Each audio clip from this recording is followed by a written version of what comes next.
નમસ્કાર મિત્રો દેશ અને દુનિયાના સુપરફાસ્ટ સમાચારમાં તમારું સ્વાગત છે। આખરે શિલ્પા શેટ્ટીએ મૌન તોડ્યું છે। 60 કરોડની છેતરપિંડીના કેસમાં શિલ્પા શેટ્ટી અને રાજ કુંદ્રા વિરુદ્ધ પોલીસ ચાર્જશીટ દાખલ કરવાની તૈયારીમાં છે। શિલ્પા શેટ્ટીએ આ આરોપીને પાયા વિહોણા ગણાવતા કહ્યું છે કે તેઓ કંપનીમાં માત્ર નોન એક્ઝિક્યુટિવ પદ પર હતા અને નાણાકીય નિર્ણયોમાં તેમની કોઈ ભૂમિકા નહોતી। ઉલટાનું તેમના પરિવારે કંપનીને 20 કરોડની લોન આપી હતી, જે હજુ સુધી પાછી મળી નથી। અન્ય મહત્વના સમાચારની વાત કરીએ તો ભાજપ કાર્યકર્તાની હત્યાનો મામલો, 4 આરોપીને આજીવન કેદ। Ahmedabad city civil and session કોર્ટે 2022ના ખાડિયા બીજેપીના કાર્યકર્તા હત્યા કેસમાં 4 આરોપીઓ મોન્ટુ, વિશ્વરામી, જયરાજ અને સુનિલ બજાણિયાને આજીવન કેદની સજા ફટકારી છે।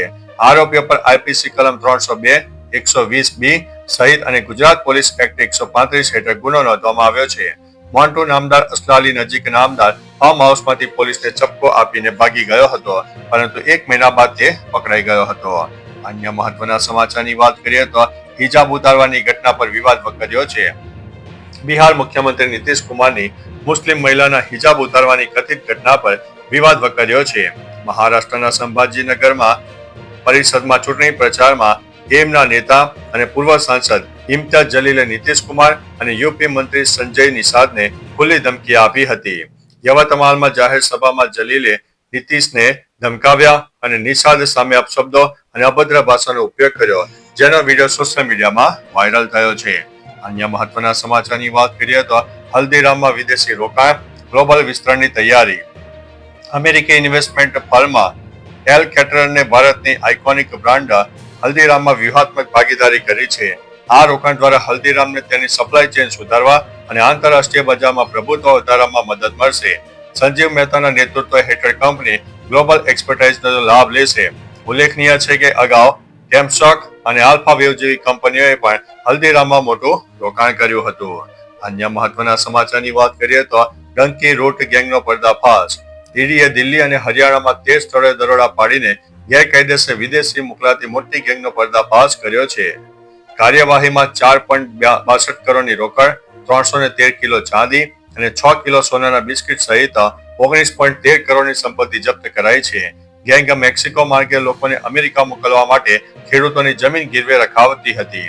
ફેબ્રુઆરીમાં અમેરિકાથી ડિપોર્ટ કરાયેલા 330 ભારતીયોના કેસમાં પણ આ ગેંગની સંડોવણી સામે આવી છે। અન્ય મહત્વના સમાચારની વાત કરીએ તો ધુરંધરના મુંહ પર નિક જોનસનો ડાન્સ। સોશિયલ મીડિયા પર ફિલ્મ ધુરંધરના ગીતો અને ડાયલોગ્સ પર ખૂબ જ રીલ બની રહી છે। આ દરમિયાન પ્રિયંકા ચોપરાના પતિ નિક જોનસ પણ આ ટ્રેન્ડમાં છે। તેમણે ફિલ્મના શરારત ગીત ઉપર ડાન્સ કરતો પોતાનો એક વિડીયો બનાવ્યો અને તેને ઇન્સ્ટાગ્રામ ઉપર શેર કર્યો। વિડીયોમાં તેમનો ભાઈ પણ તેમની સાથે ડાન્સ કરતો જોવા મળી રહ્યો છે।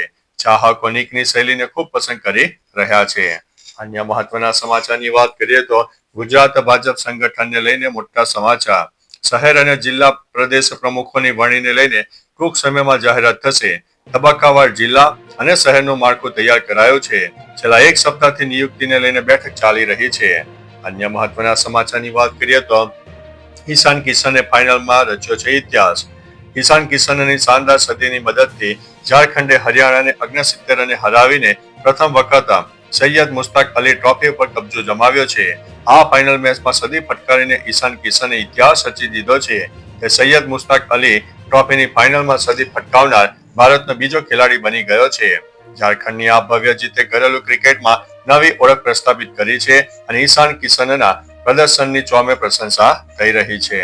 અન્ય મહત્વના સમાચારની વાત કરીએ તો બ્રિજની કામગીરી બની છે ટ્રાફિકની સમસ્યા। એસજી હાઈવે પર વહેલી સવારથી ગંભીર ટ્રાફિક જામ સર્જાયો હતો।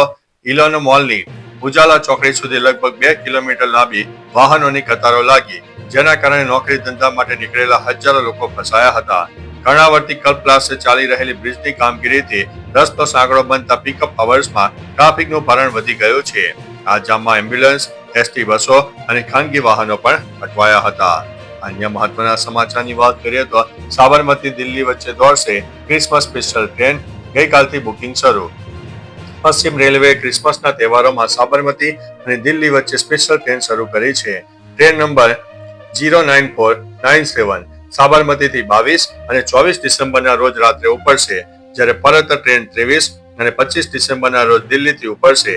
આ તમામ કોચ AC3 ટાયર શ્રેણીના રહેશે.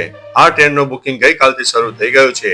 ટ્રેન મહેસાણા, પાલનપુર, આબુ રોડ, અજમેર અને જયપુર જેવા સ્ટેશનો ઉપર રોકાશે. અન્ય મહત્વના સમાચારની વાત કરીએ તો SIR ફાઇનલ ડ્રાફ્ટ યાદી જાહેર થઈ ગઈ છે.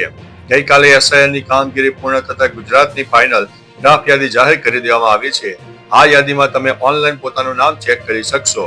આ યાદીમાંથી 44 લાખ જેટલા મતદારોના નામ કમી થયા છે, જેમાં 18 લાખ મતદારોના નામ અવસાન થવાને કારણે કમી થયા છે. ડ્રાફ્ટ યાદીમાં રસ થયેલા નામ હવે ઓનલાઈન જોઈ શકાશે. તો ચાલો મિત્રો, ફરીથી દેશ અને દુનિયાના સુપરફાસ્ટ સમાચાર લઈને મળતા રહીશું. ત્યાં સુધી અમને રજા આપશો. નમસ્તે.